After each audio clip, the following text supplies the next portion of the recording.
So why do well-established businesses fail? That's a good question, because if you're a business owner, you want to investigate this. I mean, if you're doing fantastic and everything else and you're just cruising along, you need to pay attention to what I'm going to talk about today.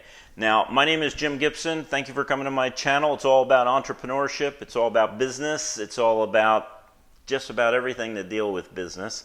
And just to let you know, I have a background in business, many decades of background in business.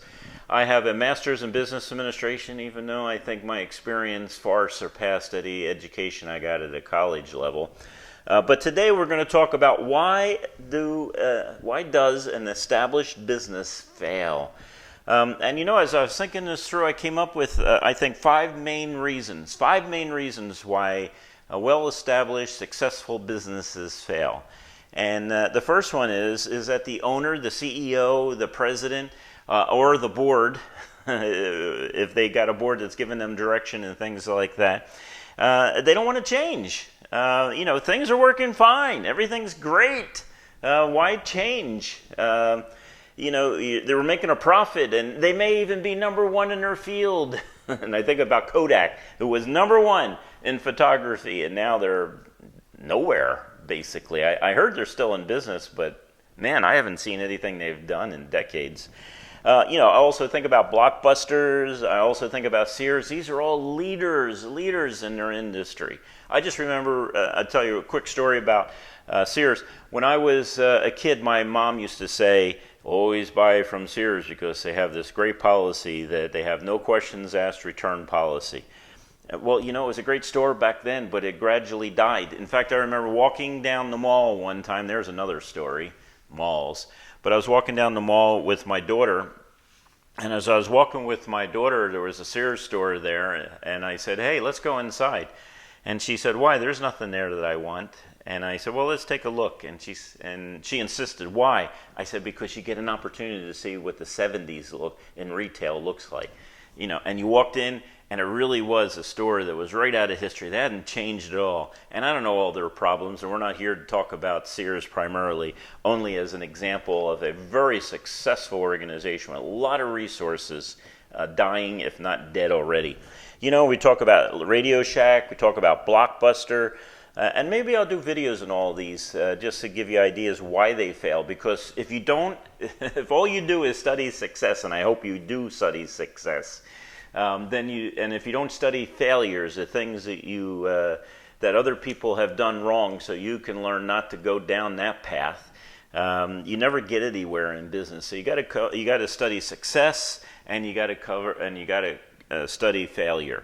So one of the big reasons why is that failure, number one reason in my opinion, is that owners or board members, CEOs, presidents, they don't want to change. They want to continue. And there's good reasons why they want to continue, but they're afraid of change, the bottom line.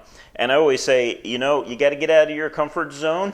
You got to realize, you got to think. You got to think about the fact that everything is changing all the time. And so if you're successful today, there's no guarantee you're going to be successful a year from now, or 5 years from now, or 10 years from now. So you got to look at where is your industry going, and you got to get out of your comfort zone. And I always think, you know, success will kill you. It's a strange thing, but yeah, it's great. Success is fantastic. Why would you be in business if you're not successful, right?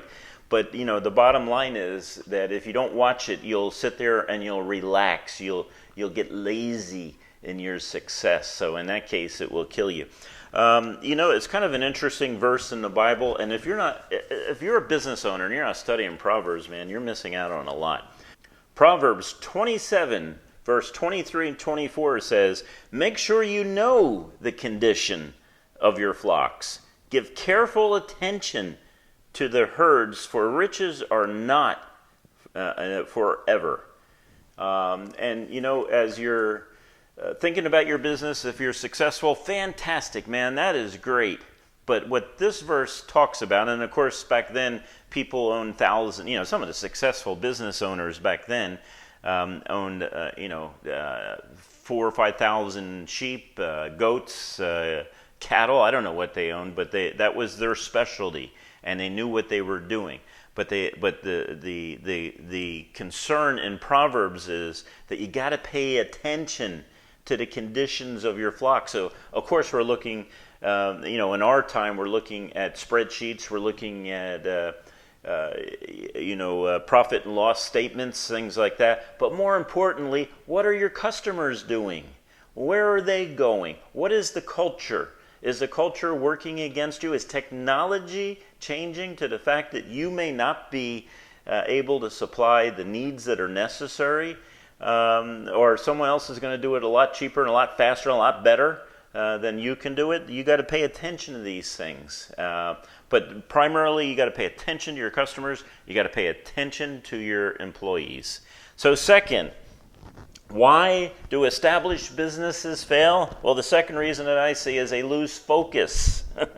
What is your mission? When I was younger in business, I've been in a lot of businesses, by the way. When you do IT for end users, you end up in a lot of different business offices, and I got to know a lot of business owners and managers and CEOs and presidents and things like that.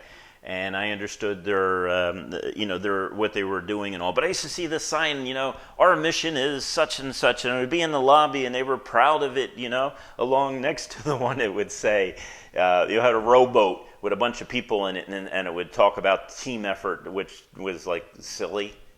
It didn't mean anything. So I didn't think mission statements were worth anything. But I've learned later in life that mission statements are very important. It fixes you as a company that you should be focused on this certain mission. What is your mission? What is your goal? And a lot of people lose their focus on what their mission is, or maybe they don't even know. They started in one area, and then they're doing something else in another area. They're involved with other organizations that don't support the reason why they're in business. So you got to ask yourself those type of questions. Don't lose your focus. So that's the second point. Do not lose your focus. Third point, employees.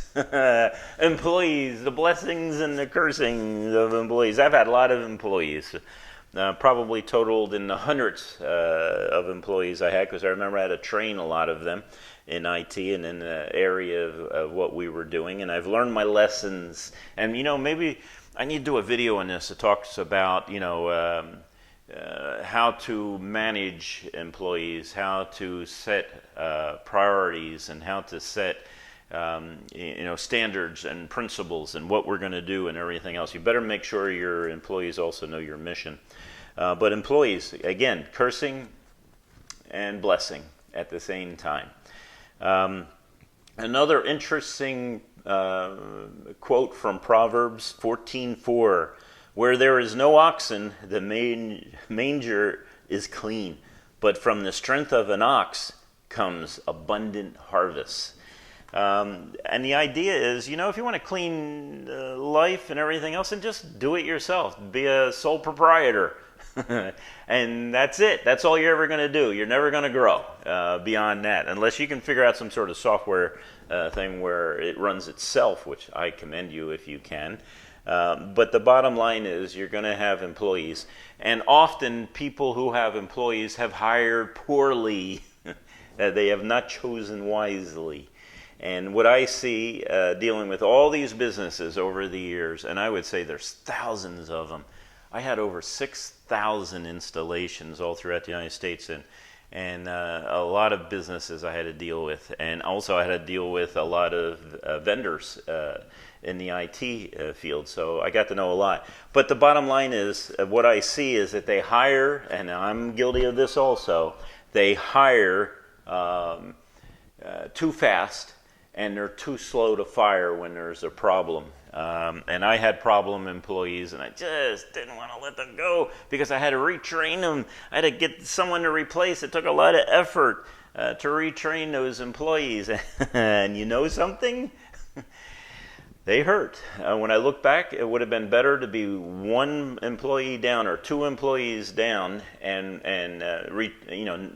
deny some offers of installations or some work, rather than have the employees that I had that really hurt my business. So, where there is no oxen, the manger is clean, but from the strength of an ox comes abundant harvest. I just remember a friend. He's a business owner also, and sometimes we talk and sometimes we get coffee and things like that. And I was talking to him about employees, and he said, "Oh, yeah, employees, the greatest thing is in the world and everything else, and I love them and all this other stuff." And I said, "You know something? You're a liar." And he started laughing. He knew, that was just the phrase you tell people. Employees are wonderful. They're the best. They're the greatest. I love my employees and everything else. Yeah, some of them, I would say most of them. But then there's some that you should have fired and you didn't, and they ended up doing things like destroying your truck. That's happened to me. So hire slowly, fire quickly, and that's employees. Now, fourth is a bad business model. Some people come out with the stupidest ideas, and yet some people are brilliant in business models. And, when you look at the failures out there, it's usually because the model got old. They had to change. Blockbuster didn't catch on to what Netflix was doing because they viewed their business model as a brick and mortar store that housed DVDs, where Netflix viewed their business model as a business model where they could rent through the post office or online, things like that. And the future was with Netflix, and Blockbuster refused to look at that. So Blockbuster had a good model that lasted very many years and was a really good model, but it ended up destroying them because they refused to change. The last thing is you think too small. Yes, you think too small. I was thinking the other day about Starbucks and how their coffee is pretty good. It's pretty good. But I remember the first time I had coffee at Starbucks, I was up in Seattle, Washington, and I was managing an install up in Washington, even though I'm from Southern California. I was managing that install, and I needed to get a cup of coffee, and I went into this place called Starbucks. I mean, it was just kind of a small little place, maybe 1,000 square feet, 1,500 square feet. Man, but that coffee was good. You see, I was so used to the coffee in Southern California at that time. I remember one time, in fact, it may have been this trip when I was getting ready to go up there. I went to McDonald's, and when I went to McDonald's, I asked for a cup of coffee, and they handed me an empty cup. And I said, "What is this?" And they said, "Oh, the coffee machine's over there." Now, that wasn't freshly brewed coffee. It was instant coffee that was mixed with hot water, and it got in there and everything else. I didn't care how much that coffee cost. I didn't care if it was 5 cents or $5. I wanted a cup of coffee. And I sipped that coffee, and it was horrible. It was absolutely horrible coffee. And I remember sipping it and saying, "My life is too short to drink the rest of this," and I threw it in trash. And I vowed I would never go back to McDonald's for coffee ever again as long as I live. But good news, Starbucks decided that they had a bigger plan than just one or two locations in Seattle, Washington, and now they're expanded around the world. And because of that, they're a billion-dollar company. You think too small. And maybe your company can't grow to be that national or international or company. Well, then maybe you got the wrong company. Maybe you're selling the wrong product. Maybe you have the wrong business model. But whatever it is, you got to grow. You're either going to do one of two things. You're either going to shrink and go out of business, or you're going to grow. You can't sit still for very long. And that was the problem, with some of the companies we mentioned, Sears, Radio Shack. They all got comfortable in their comfort zone, and there was no one driving them to grow. So if you want to remain, and Starbucks could have remained that way forever. They were profitable in Seattle. They could have stayed that way. And the owner could have showed up every morning making sure the table is clean and everything else, and that all the customers are happy in the other room. And that would have worked absolutely fine. And probably enough money to retire. But you know something? The biggest problem that most businesses have is they think too small. And you got to change your business model. If your business model does not encompass, in your brain, if you do not encompass something big, something growth, things like that, beyond your little location, does it even allow you to grow like that? Blockbusters. Does it really allow you to grow beyond those doors of that brick and mortar? They had a bad business model, and they could have just modified it a little bit, and they would have been successful. They would have been just as big as Netflix is today, or bigger, rather than going out of business. You think too small, man. You think too small. Got to think this over again, okay? Got to make sure your business model, that your focus, everything else is on that. I'll leave you with this story. I remember watching the news many years ago, and the news broadcasters were talking about this new business that just started a couple years ago. And it had not shown any profit at all. In fact, the guy's losing money left and right. And he actually mortgaged his house to start this business. And they were all laughing at this guy. They were saying, look at this. And he said, what's really funny is he calls his business Amazon. That's right. That's what those broadcasters thought. He calls his business Amazon, and they were laughing at him. Well, he had a great business model, and he understood what the future was. He understood technology. He understood his customers. Obviously, Amazon is fantastic. So I hope I left you with some good ideas here. Think it through. If you're a business owner or you're involved with your board there in your corporation, does your board just happy to stay where they're at with no changes and not even thinking about technology, businesses, customers, things like that? What is your focus? Did you lose focus already? Employees, are you hiring the right people to make you successful? And the last two are bad business model. You have a horrible business model. And of course, number 5, you think too small. All these things will push you out of business. So keep this in mind. This is my experience. This is from my study in other businesses and study in my own business. And I hope you're successful. Thank you for your time. You have a wonderful day.